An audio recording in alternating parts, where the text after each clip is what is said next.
Hello, I'm Kate Chabot. Welcome to Sitrep, your weekly look at the big issues in defence and world affairs. More than 6,000 servicemen and women will spend Christmas on operations overseas. That's not unusual, but more than 1,000 in the UK who'd been expecting to celebrate at home have been put on standby to cover for striking workers. Many of them are going to miss Christmas to help us deal with the disruption from strikes, whether that's manning border posts or driving ambulances, and we all owe them an enormous debt of gratitude. Is gratitude enough, or is the goodwill of the forces being stretched? Also, Britain's top military officer says the UK must think big on the future of defence after Russia's invasion of Ukraine. And the alternative is that we become an introspective, cautious nation that looks the other way. But does thinking big really mean spending big? And what's the thinking behind the UK's multi-billion-pound Skynet programme? 36,000 kilometres above the equator, these satellites provide secure communications to UK Ministry of Defence, the intelligence services. Many of us may be looking forward to our first normal Christmas since 2019. The first COVID vaccinations and then boosters, which the armed forces helped roll out over the last 2 winters, mean this festive season there are no official restrictions on our celebrations. But for the third year in a row, hundreds of servicemen and women in the UK have been ordered at the last minute to give up their Christmas plans. This time, though, it is to cover for striking workers, and it's proving contentious. This was Defence Questions in the Commons on Monday. At today's COBRA meeting, will the Defence Secretary tell other ministers in other departments they're too often using our armed forces to bail out their own department's failures, especially when he's making further deep cuts to the army? And will he tell the House now, in addition to those deployed on overseas operations, which he's mentioned, how many of our forces will be deployed or on standby over Christmas in response to requests for military assistance he's already agreed to? I'll do the right honourable gentleman a deal. I'll raise that at COBRA if he tells his union paymasters to not go on strike over Christmas and not ruin the lives of our soldiers and sailors. Well, the Defence Secretary didn't give his Labour shadow any numbers in that answer, but here are the figures we've been told. 600 military personnel are being trained up as ambulance drivers, with another 150 assigned to give them logistic support. Also, 600 are being trained to cover for border force staff at ports and airports. That's along with well over 1,000 civil servants. Before we dig into the politics of it all, let's understand the practicalities. Professor of Defence Studies Michael Clark, as always, is with us. And General Sir Nick Parker, former UK Commander-in-Chief Land, is also here. Nick, you have a lot of experience of these sorts of MACAs, military assistance to civil authorities. The huge security operation for the 2012 Olympics, and just a few months before that, you led the military preparations for a possible strike by fuel tanker drivers. What we're talking about right now is 1,350 personnel. That's almost exactly 1% of the regular armed forces. On the face of it, it might not seem like a big ask, is it? I think you need to distinguish very clearly between what happened in the Olympics and what happened in things like the tanker drivers dispute. The Olympics, we were replacing in circumstances of crisis where unforeseen events, the collapse of the G4 contract, meant that we had to step in order to effectively keep a global event running. And I think one should park that to one side in the context of what you're talking about today. The tanker drivers dispute was much more relevant, in that it was there that we were told to provide an alternative capability that would replace the striking tanker drivers in order, in the words of the orders I was given, to replace the normal service that we've provided to keep the economy running. It's 10 years ago, so my memory's a bit vague, but we trained about 3,000 people in some highly skilled work to drive commercial tankers. And irrespective of the reasons why the military are being called in for MACA, are the figures, when you compare to what you had to prepare for, 1,350 this time round, are they not a big ask then? No, not particularly. And how do you get hundreds of servicemen and women ready to cover jobs like these in a matter of 2 or 3 weeks? That's a much bigger ask, because I think we sometimes make an assumption that the fantastic servicemen and women can do anything. And of course, that is not true. They are replacing some, or could be replacing some highly technical skills that and it's not only the skills of the individual, it's also the way that those are interwoven into a management system that will be very different from the way that we manage our business in the military. I mean, for example, in the tanker drivers dispute, I made this false assumption that we would set up a command center somewhere in the center of the country and the telephone would ring and they would ask us to take a fuel load of diesel to a Morrison's car park somewhere. And that was so far from the truth. The complexity, the different nuggets of fuel that were coming down the pipeline from Milton Haven that needed to be processed by a computer that I think was based in Manila with somebody in Zurich who was managing how this thing was supposed to be maintained. I mean, this was a hugely complicated operation. And the provision of a bunch of very effective but military tanker drivers who did not understand the environment that they were going into was not something that you could do very easily in the space of 3 weeks training. So in that light, what about what's being requested this time round? Is this a big ask? I would have thought so. I mean, I don't know how skilled you have to be to do what the jobs are that these guys men and women are being asked to do. But if they're only being asked to do the sort of rump jobs that will then allow other people to go off and do the skilled work, that's fine, but it's pretty grueling and pretty testing if you were, you thought you were going to Christmas and then you find yourself effectively cleaning the bins while somebody goes and does the more professional work. Yeah, Mike Clark, it feels like we're asking the armed forces to do domestic duties ever more frequently. Is that just a perception or is it the reality? Well, I think it's become a reality. I was just totting up some of the significant operations, and it's basically one every year. And so at the moment, Sitrep is running, migrants in the Channel. Storm Arwen, that was a military operation, or required it. Rescript, which was the COVID support, and floods in 2019 to 20, wildfires in 2018. Operation Tempera, which of course can run any time. That's counter-terrorism. That turned out for the Manchester bomb and the Parsons Green bombing. Bridled was one that interested me. That was the Didcot power station failure in 2016. And so if you look back at these things, there's been a significant operation every single year, and sometimes more than one. So I haven't tried to do a proper analysis of this, but my impression certainly is that the military are turned out now on a regular basis for quite a wide range of things. And as Nick was saying, there's only a certain amount that military personnel can do to help. Everyone assumes they can do anything, but they can't. They're people who will try their best to backfill for the specialists and do some of the jobs that can be done by people with a small amount of training.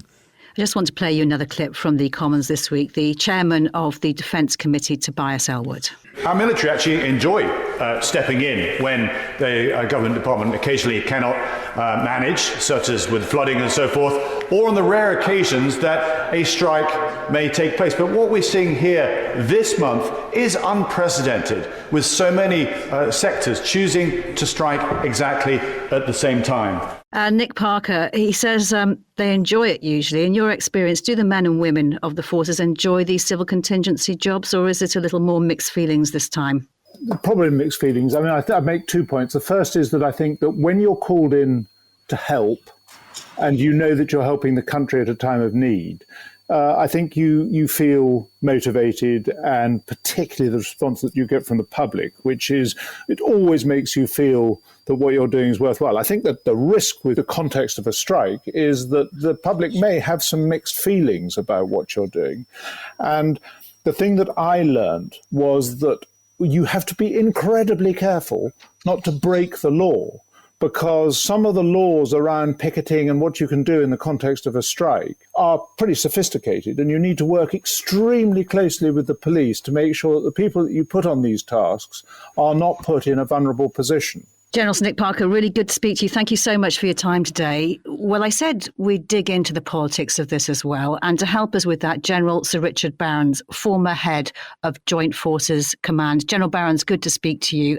If you were still at the top table of defence, what would you have been saying to Minister about these requests to cover for striking ambulance and border force workers?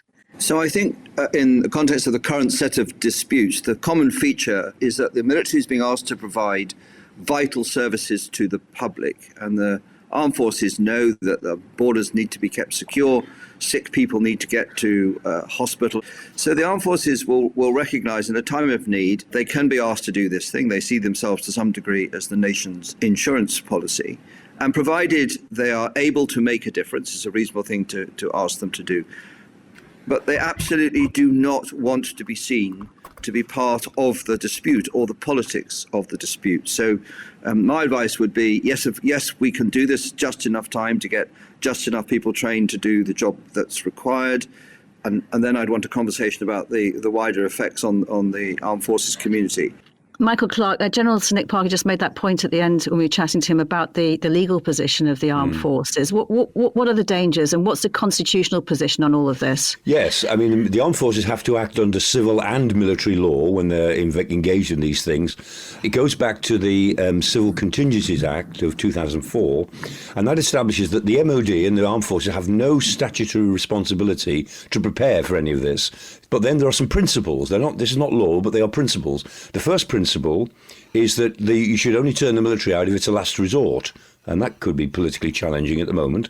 The second principle is that you can turn the military out or ask for military help where the civil authorities are, in the nature of the problem, overwhelmed, like floods or natural disasters. Or thirdly, you can turn them out when there's an urgency, that the civil authorities need some help for the next 2 or 3 days, quick help before they can deal with the nature of the real problem. Those are the principles that are laid out, but they are quite politically loaded if it comes to driving tankers or filling in for civil service staff at border force operations and so on. So it's very difficult to actually treat this simply like helping with flood defences, where, local authorities, the mayors and the chief executive, they always want to turn out the army. So if there's a flood somewhere in Blackpool, they want 2 Lancs from Wheaton to be there. They don't want the territorials volunteering. They want real soldiers doing it. There's always that sort of assumption that when there are things to clear up, that you can get the army involved. But once it becomes a bit more political, which it is becoming now, it's very difficult. And General Barons, if you get one of these MACA requests and it meets the legal criteria, can you say, sorry, no, or is it effectively an order from ministers?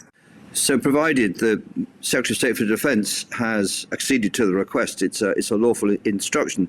The issue is not really one of lawfulness as so much as capability. And we need to recognise the armed forces are very small. So many thousands more people work for Tesco's than are in the armed forces. So, and I think this came up in the context of the pandemic, there are real limits on the difference the armed forces can actually make if the problem is one of huge scale. And then there is one of capability, of skill. It has to be within the compass of the armed forces to do the job that's required. Yeah, and as we've been speaking earlier, there's a difference between responding to floods or COVID compared to covering for striking public sector workers. May well be seen as picking up the government's own mess. How concerned are you personally that the forces are being dragged into a very politicised situation? So you're absolutely right that there is a difference between providing support in the face of a natural or man-made disaster, so floods and COVID would be in that bracket, and standing to, because there's an industrial dispute where I would be looking for a consensus from the government, the employers, the trade unions and the public to keep the armed forces out of the politics of the dispute and just recognise what the armed forces are doing are sustaining vital national services to health and security, because that has to be done. If there's a sense that the armed forces are being used to manoeuvre an outcome to the dispute, that's deeply uncomfortable. And I would expect all the parties to the dispute to recognise that and not politicise the role of the military. And everyone should recognise the armed forces actually have a job to do, being the armed forces. So these things need to be kept short. Mike, it's not gone unnoticed that the armed forces are themselves public sector workers whose pay is also badly hit by soaring inflation and who can't strike or indeed negotiate on pay in any way. Yes, and this is why it's such a delicate issue, because we may be facing what you might describe as a sort of rolling general strike for the next few months. And if the military are going to be turned out on a regular or semi-permanent basis, then that's very difficult, because the army always bears the brunt of this because they've got the numbers and the basing and so on. And if you're not talking about really specialist jobs like medics, then you normally turn to the army, although the other two services certainly contribute people. But if you look on the websites and the the Telegram channels. There are a lot of very unhappy soldiers out there at the moment, very unhappy soldiers' families over service accommodation. It's scandalous that it's back in the news now for, here we are in a poor winter, and the inability to get their service accommodation heated properly is absolutely appalling. And so I sense, I haven't done any research on this, but I sense that there's an awful lot of fed up soldiers and fed up soldiers' wives and families out there. This is not a good time to be using them if we're in for a sort of rolling general strike through from now to the spring or even later. Mike and Richard, thank you for that. But stay with us as we turn to a Christmas tradition, even if it doesn't feel especially festive. Last year, in the margins of this event, I said that our worst case intelligence assessments suggested a Russian invasion of Ukraine would unleash fighting on a scale not seen in Europe since the Second World War. At this time each year, the head of the UK's armed forces gets to make what is often their most important speech of the year, the Chief of the Defence Staff's Christmas lecture. Well, this year, unsurprisingly, much of Admiral Sir Tony Radakin's speech was taken up with Ukraine and what he called extraordinary and profound geopolitical crises. But around a third of his speech connected those, in his words, to the link between our security and prosperity. As work continues to refresh the UK's defence master plan, the integrated review, he said we need to think big. Might that mean an army equipped with anti-ship or hypersonic missiles capable of striking the enemy thousands of kilometres away? Might it mean a British carrier regularly deployed in the Indo-Pacific at the heart of an allied strike group? Or an ambition to embrace drones on a far greater scale than previously envisaged, perhaps in the order of 10,000 by 2030? And do we tackle our productivity with fresh ambitions to double our outputs? Ambitious stuff, which sounds like it would have a big price tag too. The costs of defence may be high and the timescales lengthy. The value we derive is every bit as large. £320 billion to GDP annually, 410,000 jobs, 22,000 apprenticeships. Michael Clark, the bits I just highlighted from the whole half hour suggest one of the things CDS was trying to do was very publicly make the case for more defence spending. Is that a fair reading of his speech?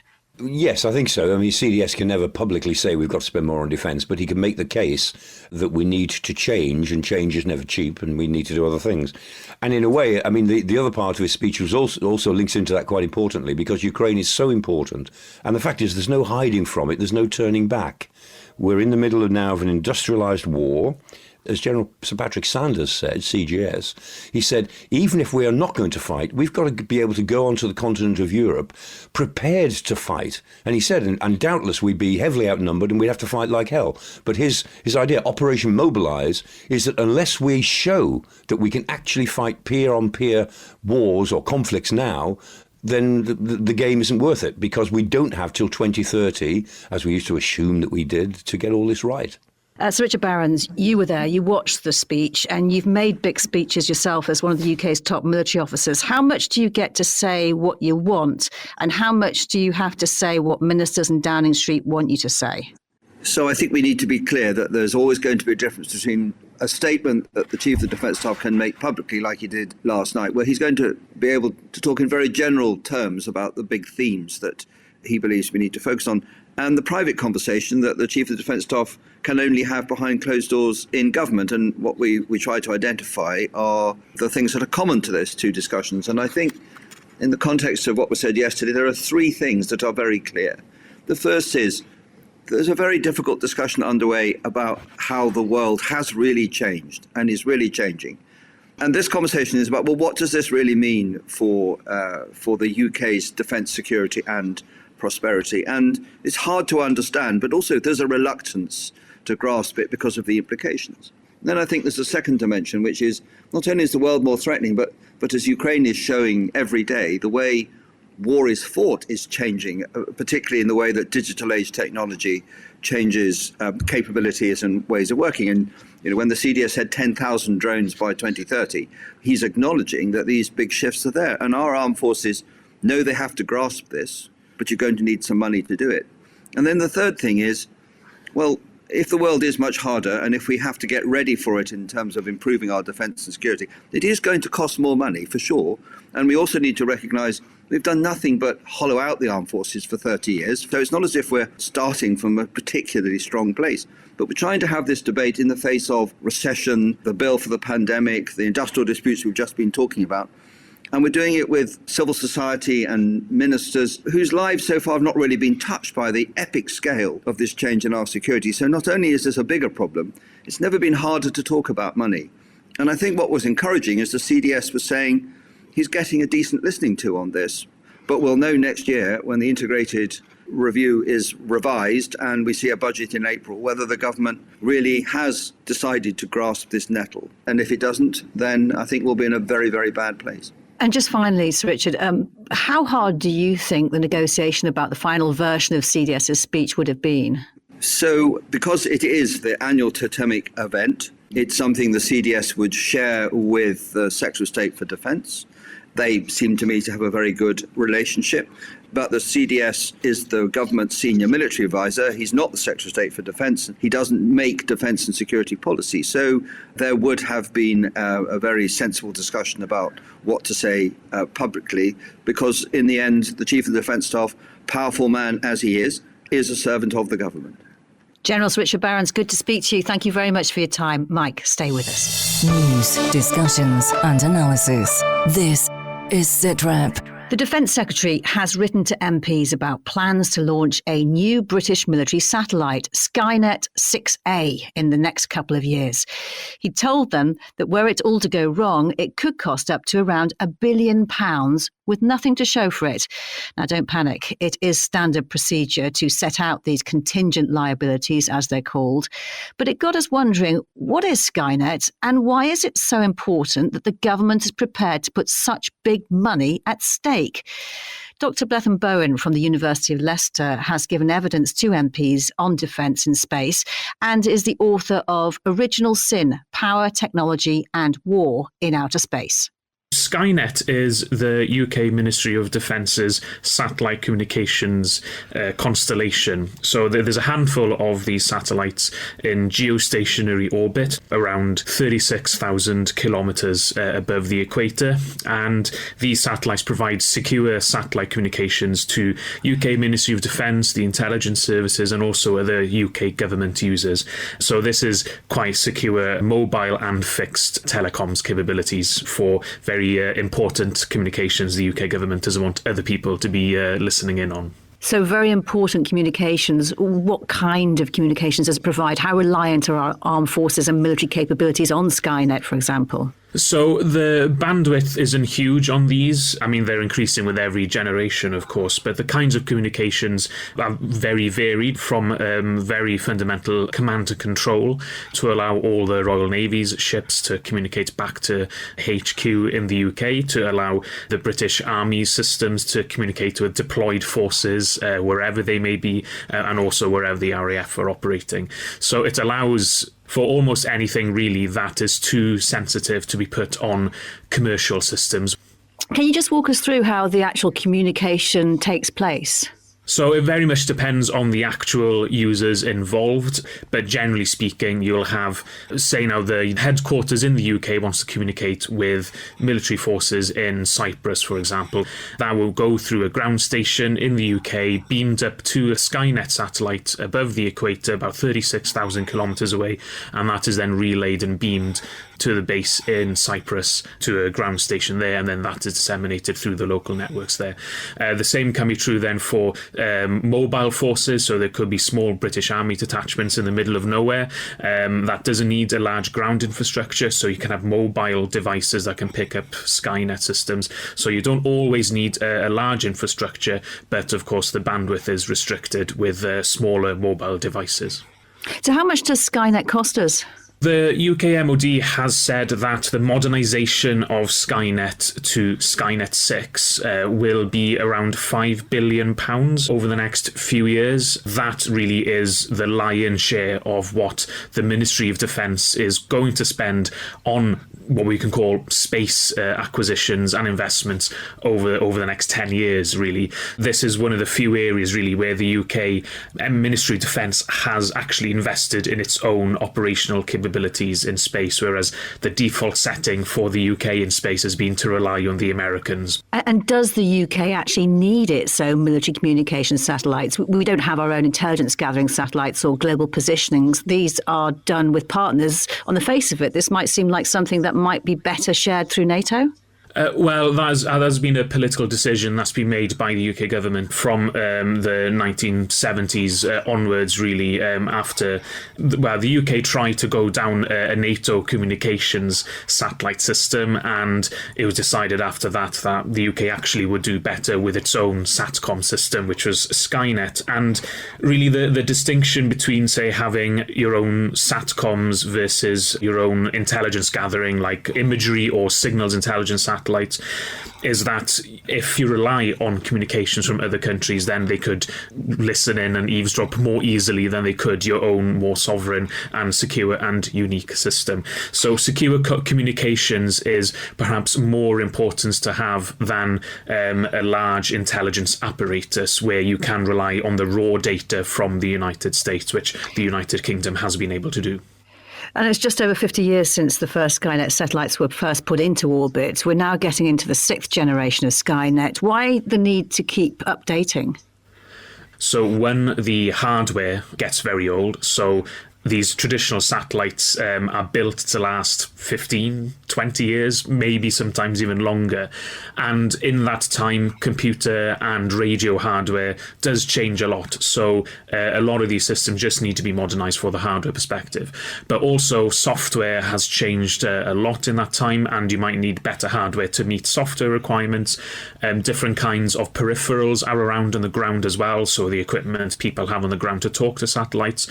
So it's about keeping up with the times just in terms of the technology as it changes and keeping up with the potential threats, whether it's cyber warfare or hacking into the computer systems or electronic warfare, the jamming of those signals as well. So keeping up with things as they change. And as things improve, you probably are getting more reliable and greater amounts of bandwidth and communications for the new hardware. Dr. Blethen-Bowen, thank you very much for your time. Thanks very much.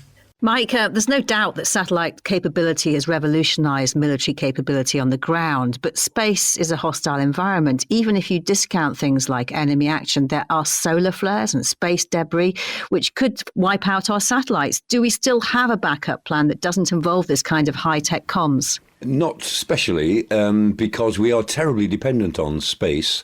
And you're right, there's an awful lot of debris up there. I mean, there are roughly 8,000 working satellites at any given time, and about 800,000 bits of junk flying around at different orbits. And we're just waiting for this junk to start colliding in a sort of cataclysm that might actually close down one of the orbits.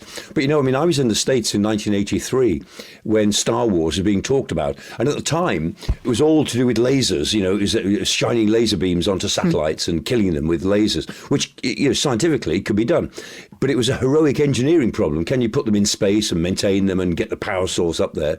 You know, there was no scientific curiosity about that. It was just heroic engineering. The one thing that scientifically nobody knew in 1983 is could you have the computing that would actually operate quickly enough? And so now here we are in 2023.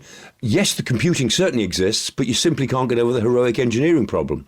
And so the best way of safeguarding what's there in space is the old-fashioned idea of redundancy. Got to have lots of satellites. And that's why the Elon Musk Starlink constellation is so effective in Ukraine, because there are 3,000 satellites up there, Starlink satellites, put up there by SpaceX company, which are available for the Ukrainians' use. Another 12,000 are going up, and the Russians can attack all of them that they like, and they do. And the Russians and the Chinese both have anti-satellite programs, basically, where they make one satellite crash into another. It's as crude as that. But with sheer redundancy, you can't get over 3,000 working satellites and maybe 15,000 working satellites in about a year's time. So, are we in the era of Star Wars? No, we're not. Are we in the era of space wars? You bet we are. Professor Michael Clarke, thank you so much. And my thanks to all of our guests. That is it for now. We'll be back with another Sitrep next Thursday. If you want to listen online, you can now find us on the Forces News YouTube channel, as well as our home at bfbs.com/sitrep, or wherever you download your podcasts. For now, though, from me, Kate Chabot, thank you for listening. Bye-bye.